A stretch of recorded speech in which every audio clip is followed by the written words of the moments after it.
हम लोग अपने जो हमारे साथी शहीद हुए कोविड के दौरान में, उनकी दो, एक अमित राणा है और एक ललित कुमार हेड कांस्टेबल है, उनकी पत्नी आज हमारे दिल्ली पुलिस महासंघ के कार्यालय में मौजूद हैं।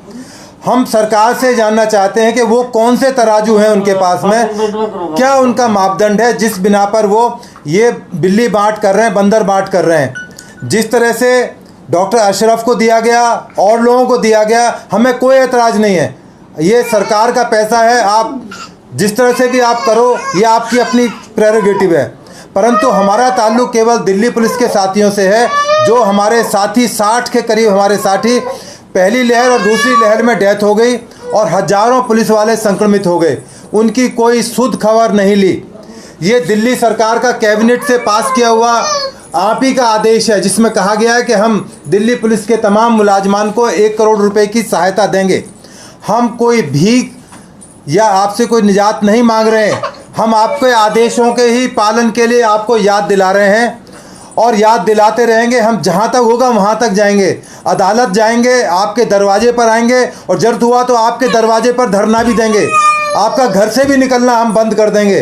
पर जिस तरह से आप ये दोगलापन है, ये हम चलने नहीं देंगे, क्योंकि हमारे से सवाल किए जाते हैं कि आप रिटायर्ड आदमी हैं, आप क्यों इन चक्करों में पड़ते हैं, क्यों राजनीतिक बातें करते हैं।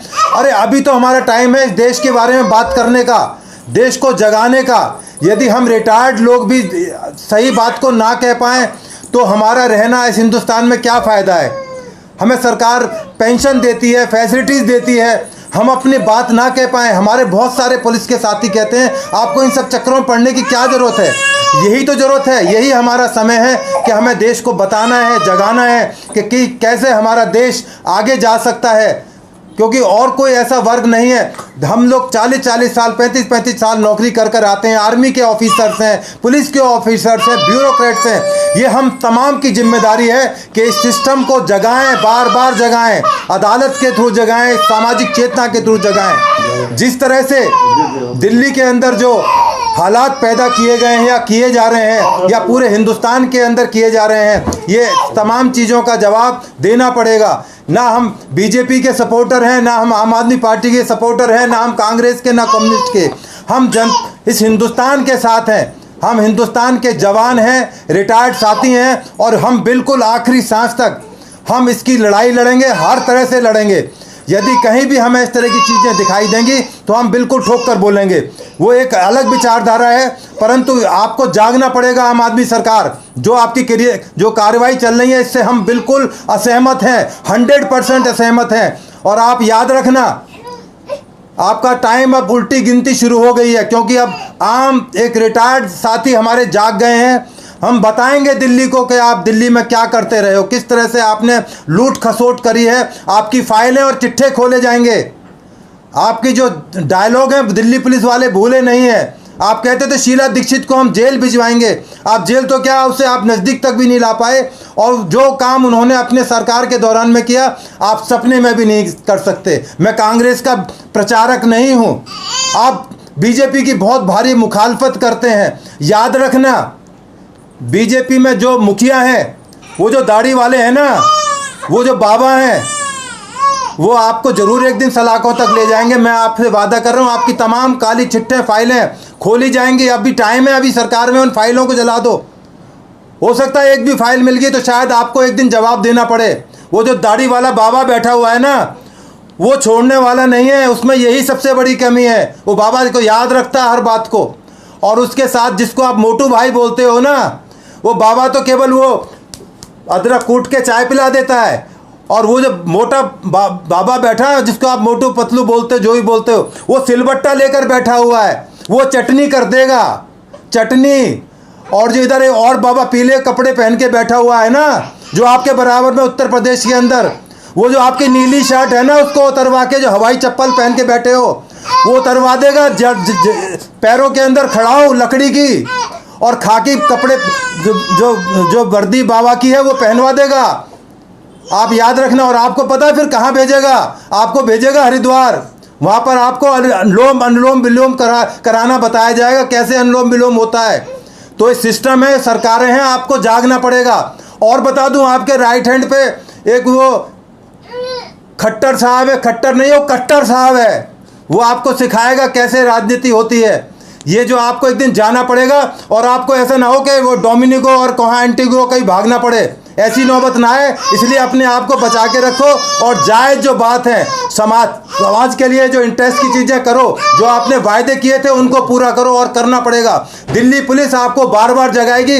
ये आपकी बड़ी जो तमन्ना थी कि दिल्ली पुलिस मेरी पॉकेट में आ जाए, वो तमन्ना शायद आपकी इस जन्म में पूरी ना हो पाए। उसके लिए आपको कई बार और भी जन्म लेने पड़ेंगे, परंतु ये जो बिंदर बाट कर रहे हो धर्म के आधार पर, जाति के आधार पर, ये आपको रोकनी पड़ेंगी। अब हम इस बारे में एक पिटीशन फाइल कर रहे हैं। एक सवाल आपसे कर लेते हैं कि जिस तरीके से लगातार आपने जब भी कोई ऐसा केंद्र में शासित सत्ता है उसके विरोध में जब भी कोई बात आई तो आपने उसका हमेशा विरोध किया है, तो हर चीज का एक राजनीतिक रूप होना जरूरी है या जो पीड़ित पक्ष है उसको न्याय मिलना जरूरी है? राजनीति में जरूर हम जैसे लोगों को, जो रिटायर्ड हो चुके हैं, पढ़े लिखे इंसान हैं, उनको जरूर दखल करना चाहिए। हमारी आने वाली औलादें ये ना हो कि वो कैप लगा के और बुर्का पहन के हमारे घर में बहू हैं, हमें वो भी देखना है। इस देश की संस्कृति को भी हमें बचाना है। ये हमारी जिम्मेदारी है देश के प्रति। इसमें बीजेपी का और उसका कांग्रेस का कोई ताल्लुक नहीं है, देश का ताल्लुक है। इस देश के लिए हम लोग लड़ेंगे।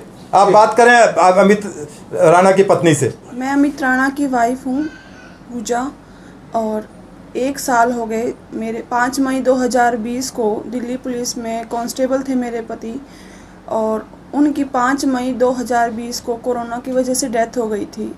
उस टाइम सीएम हमारे जो दिल्ली के मुख्यमंत्री हैं अरविंद केजरीवाल जी, उन्होंने सोशल मीडिया पर, ट्विटर पर अपने आप अनाउंसमेंट की थी कि अमित जी दिल्ली वासियों की रक्षा और सेवा करते हुए शहीद हुए हैं और उनके सम्मान में हम 1 करोड़ रुपए की राशि देंगे।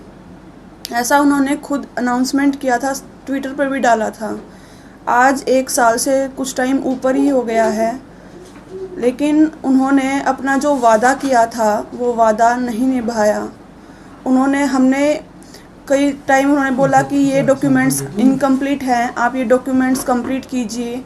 हमने बार बार जाके, हम सेक्रेटरीट तक भी जा चुके हैं, लेकिन लास्ट में हमें कोई जवाब, एक संतोषजनक जो जवाब होता है ना, हमें वो आज तक नहीं मिला। हम आज भी धक्के खा रहे हैं।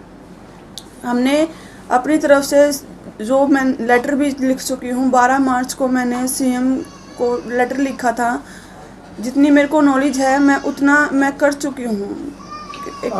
अभी भी आप यहाँ पे आने से पहले सचिवालय होकर आए हैं, और क्या विश्वास आपके मन में है इस समय, या जो मन है वो पूर्ण तरह से अब विलक्षित हो चुका है कि ये जो धनराशि थी और साथ में जो शहीदी का जो कोरोना वॉरियर, कोरोना योद्धा का जो एक खिताब था वो अमित राणा को मिल पाएगा, या अभी भी आप दुविधा में हैं?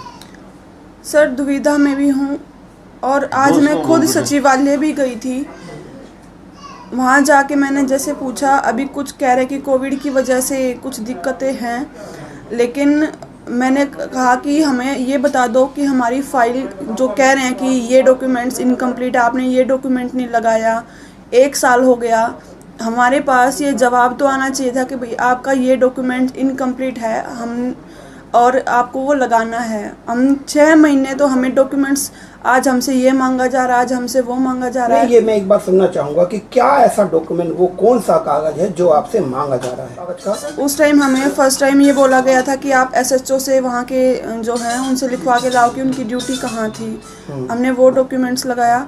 उसके बाद जैसे एक वो कोविड की जो सर्टिफिकेट बनता है वो भी मांगा गया, हमने वो भी लगाया। ऐसे 2-3 बार जैसे दिल्ली पुलिस वाले ही हमें बताते थे, लेकिन जब वो फाइल वहाँ से जा चुकी थी और वो सेक्रेटरीट में गई थी, उसके बाद हम 2 बार मेरे पापा खुद वहाँ गए थे, तो एक बार तो उन्होंने कहा कि अभी वो फाइल आई नहीं है।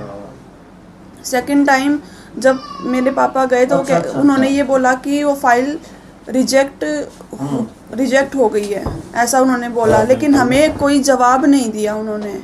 एक तो बिल्कुल सेटिस्फेक्शन दे कि भी हाँ ये रीज़न था कि आपकी फ़ाइल रिजेक्ट हुई है, किस वजह से रिजेक्ट हुई है, वो हमें कुछ भी नहीं बताया। नहीं, जैसे कि अब आखिरी फैसला आज आपने न्यायालय का दरवाज़ा खटखटाया है, तो क्योंकि कहीं ना कहीं हताश है और कहीं ना कहीं आपका जो मन है अब इस बात को समझ चुका है कि अब शायद न्यायालय ही इसका रास्ता है। तो आज आप पहुँचे हैं दिल्ली पुलिस महासंघ के कार्यालय, तो अब जो आगे का रहेगा वो न्यायालय से रहेगा।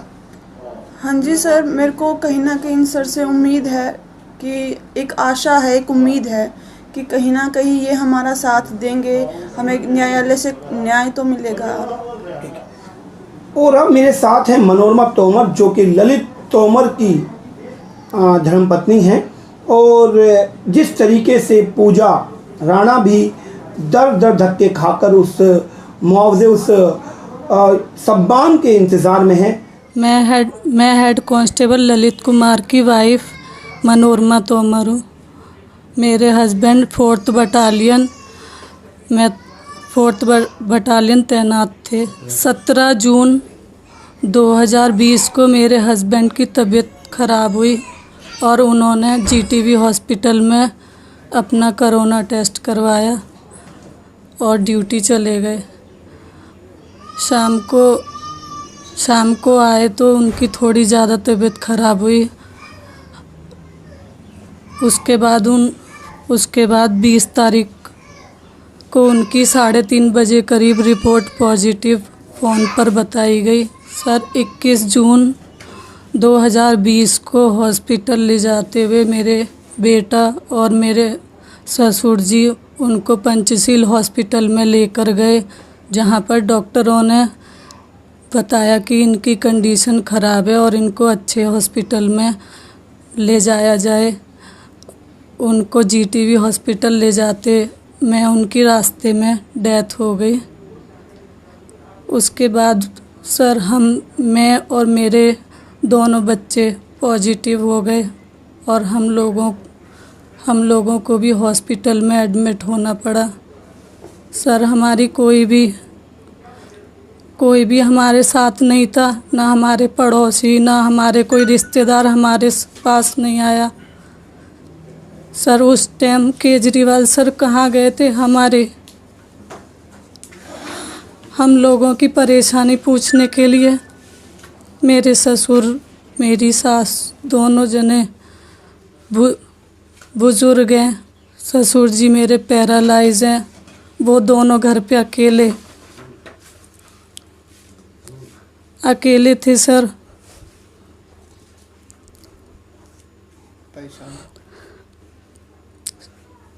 सर सुबह की एक टाइम की खा के दूसरे टाइम की नहीं पता थी उनको कि खाना मिलेगा भी या नहीं मिलेगा।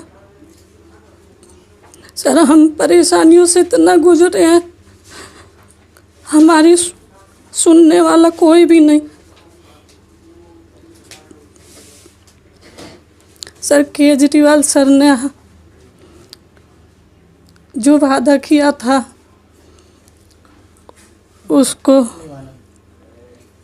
उसको नहीं निभाया।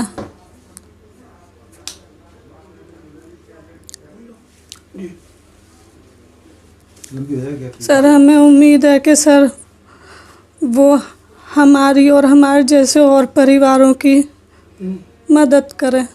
हमारे साथ आनंद प्रकाश जी, जो कि रिटायर्ड ACP दिल्ली पुलिस हैं और साथ में एडवोकेट हैं, और अब वो पूजा राणा का केस अपने हाथ में ले रहे हैं। जी सर। पूजा राणा का केस मुझे वेदभूषण जी ने बताया। उसको 1 साल हो गया धक्के खाते हुए दिल्ली सचिवालय, कमिश्नर ऑफिस दिल्ली पुलिस, मगर उसको आज तक कोई तसल्ली बख्श जवाब नहीं मिला। हमारे पास दिल्ली गवर्नमेंट का वो सर्कुलर है जिसमें ये कहा गया जो आदमी पुलिस में लाइन ऑफ ड्यूटी के दौरान मारा जाएगा उसको 1 करोड़ का मुआवजा दिया जाएगा। वो सर्कुलर अमेंड हुआ पिछले कोविड काल में अप्रैल-मई 2020 में कि जो आदमी केवल कोविड ड्यूटी के दौरान मारा जाएगा उसी को ये मुआवजा दिया जाएगा। मेरा सिर्फ एक सवाल है दिल्ली गवर्नमेंट से, क्या ये जो पक्षपात है ये इक्वलिटी पर रखता है सारे नागरिकों को? क्या ये उनको डिग्निफाइड तरीके से लाइफ जीने का रास्ता दिखाता है? उनको राइट ऑफ इक्वलिटी और राइट ऑफ डिग्निटी का हनन करता है उनका ये ऑर्डर। कोई भी पुलिस वाला, वो सिपाही से लेकर कमिश्नर ऑफ पुलिस तक का आदमी, ये सरकार का फैसला है कि वो फ्रंट लाइन वर्कर माना जाएगा। फ्रंट लाइन वर्कर माना जाने की वजह से उसको पहले डोज एक इंजेक्शन की पब्लिक से पहले मुहैया कराई गई, क्योंकि वो आदमी वल्नरेबल है, वो आदमी 24 घंटे एक रिस्क से एक्सपोज्ड है। और इसी तरह ड्यूटी देते हुए अमित राणा और एक मेरे दूसरे साथी जिनका नाम बताया गया ललित कुमार, उनकी डेथ हुई ऐसे दिल्ली पुलिस के। जब दिल्ली पुलिस महासंघ बना था, दिल्ली पुलिस महासंघ का एक उद्देश्य ये भी था, जो हमारे सर्विंग साथी हैं या जो हमारे गुजर गए साथी हैं या जो रिटायर हो गए साथी, उनकी वेलफेयर का ध्यान रखा जाए।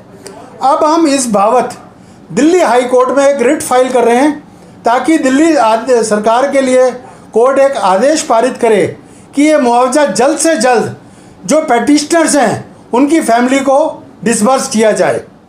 दिल्ली गवर्नमेंट का ये जो एक्ट है, जो डिस्क्रिमिनेट कर रही है, ये एक डिग्निटी का और इक्वलिटी के राइट का हनन है, जिसके लिए कानून में प्रावधान है कि कोई भी नागरिक हाई कोर्ट का दरवाज़ा खटखटा सकता है, जिसके लिए हम एक रिट हाई कोर्ट में फाइल करेंगे ताकि दिल्ली गवर्नमेंट को उचित आदेश हाई कोर्ट से मिले।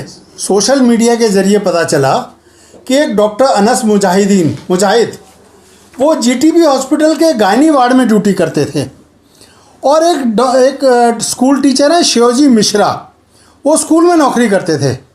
दिल्ली गवर्नमेंट ने इनके घर जाकर, सीएम साहब ने घर जाकर फ़ोटो खिंचाकर इनकी दोनों फैमिलीज़ को चेक हैंडओवर किया। मैं पूछता हूँ, जो सर्कुलर 2020 में निकला है कि जो केवल कोविड ड्यूटी देंगे, केवल वही एंटाइटल्ड हैं। शिवजी मिश्रा कौन सी कोविड ड्यूटी दे रहे थे? डॉक्टर अनस मुजाहिद कौन सी कोविड ड्यूटी दे रहे थे, जो कि कांस्टेबल अमित राणा या हेड कांस्टेबल ललित कुमार नहीं दे रहा था? ललित कुमार और अमित राणा उतना ही एक्सपोज थे, क्योंकि उनकी पब्लिक डीलिंग थी, पब्लिक में एक्सपोजर था, उनको खतरा ज़्यादा था किसी भी आदमी से कोविड कांटेक्ट करने का। ये उन दिनों की बात है जब दिल्ली से ज़बरदस्त माइग्रेशन चल रहा था लेबरर्स का, और दिल्ली गवर्नमेंट की तरफ से, सेंट्रल गवर्नमेंट की तरफ से हिदायतें थी कि इनका किसी भी तरह से माइग्रेशन रोका जाए।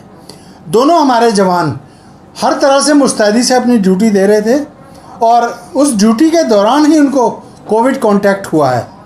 दिल्ली डिज़ास्टर मैनेजमेंट एक्ट ये कहता है कि जो ज़िले के डीसीपी हैं वो डिस्ट्रिक्ट के डीएम के साथ मिलकर पुलिस का डिप्लॉयमेंट करेंगे। डीएम के और डीसीपी के डिप्लॉयमेंट के दौरान ही इन दोनों जवानों की मौत हुई है। वो ड्यूटी कर रहे थे जो उनके डीसीपी ने उनको बताई। ये एक डेलीगेटेड ड्यूटी होती है। ये संभव नहीं होता कि डीसीपी हर आदमी का चिट्ठे पे ड्यूटी लगाए। डीसीपी से डाउनलोड होता है नीचे तक और ड्यूटियां बढ़ती हैं। ये दोनों जवान हमारे उसी तरह की ड्यूटी दे रहे थे, और उसी ड्यूटी को अंजाम देते हुए ये बेचारे वीर गति को प्राप्त हुए। मेरी गुजारिश है कि बजाय इसके कि कोर्ट में इस तरह की जद्दोजहद हो, उससे पहले किसी तरह ये मामला सुलझ जाए। देखिए, अभी आपने हमारे जो शहीद जवान थे उनकी पत्नियों के आपने इंटरव्यू लिए, उनसे बातचीत की। जो संविधान है वो राइट ऑफ इक्वलिटी का हमें अधिकार देता है, डिग्निटी के साथ हम जिए, सम्मान के साथ में हम जिए। जो वर्ल्ड हेल्थ ऑर्गेनाइजेशन और ICMR की गाइडलाइंस हैं, उनके हिसाब से यदि कानूनी भाषा में, आम भाषा में समझाया जाए तो ये है कि एक आदमी गोली लग जाती है, उसको वो हॉस्पिटल में एडमिट हो जाता है और 307 धारा लग जाती है, अटेम्प्ट टू मर्डर। उसके बाद में वो डिस्चार्ज होने के 15 दिन बाद उसकी डेथ हो जाती है, तो माना जाएगा वो मर्डर का कन्वर्ट हो गया। इसी तरह जो एक कोविड का पेशेंट, जो चाहे वो पुलिस वाला है, चाहे वो आम आदमी है, चाहे वो सरकारी है, चाहे वो डॉक्टर्स हैं, यदि आज वो पॉजिटिव हो जाते हैं और उसके ट्रीटमेंट के बाद वो नेगेटिव हो जाते हैं और उसके कुछ दिन बाद उनकी डेथ हो जाती है, तो बिल्कुल क्लियर डिमार्केशन है कि वो माना जाएगा कि कोविड की वजह से डेथ हो गई। उनके लंग्स कमज़ोर हो गए, उनकी बॉडी कमज़ोर हो गई, वो उसको आघात को सहन नहीं कर पाए। ये एक बिल्कुल कॉमन सेंस की चीज़ है, इसमें बहुत ऐसा रॉकेट साइंस का फॉर्मूला नहीं है जो दिल्ली सरकार को समझ में नहीं आ रहा हो। वो जानबूझकर अनजान बने हुए हैं, परंतु हम उनकी अनजान पने को रहने नहीं देंगे। हम कोर्ट का दरवाज़ा खटखटाएंगे, माननीय हाई कोर्ट से अपील करेंगे कि इस मामले के अंदर जो हमारे 60 कोविड के जो हमारे साथी हैं जिनकी डेथ हुई है, उनको उचित कंपनसेशन दिया जाए। और मैं पुनः दोबारा कह रहा हूं, हम भीख नहीं मांग रहे हैं, हम अपने जवानों का हक मांग रहे हैं और हक लेके रहेंगे। और दिल्ली सरकार, आपको झुकना पड़ेगा, क्योंकि जिस तरह से आपकी डिस्क्रिमिनेशन वाली नीतिज हैं, जो पॉलिसीज आप चला रहे हैं इस दिल्ली शहर के अंदर, ये अब बहुत दिन तक चलने वाला नहीं है। आपको एक एक पॉलिसी का हिसाब किताब देना पड़ेगा। आपकी जो नीली शर्ट ये कहां से खरीदी गई और हवाई चप्पल कहां से खरीदी गई, इसका भी हिसाब किताब जनता लेगी एक दिन, और जरूर लेगी। इन्हीं शब्दों के साथ जय हिंद, जय भारत।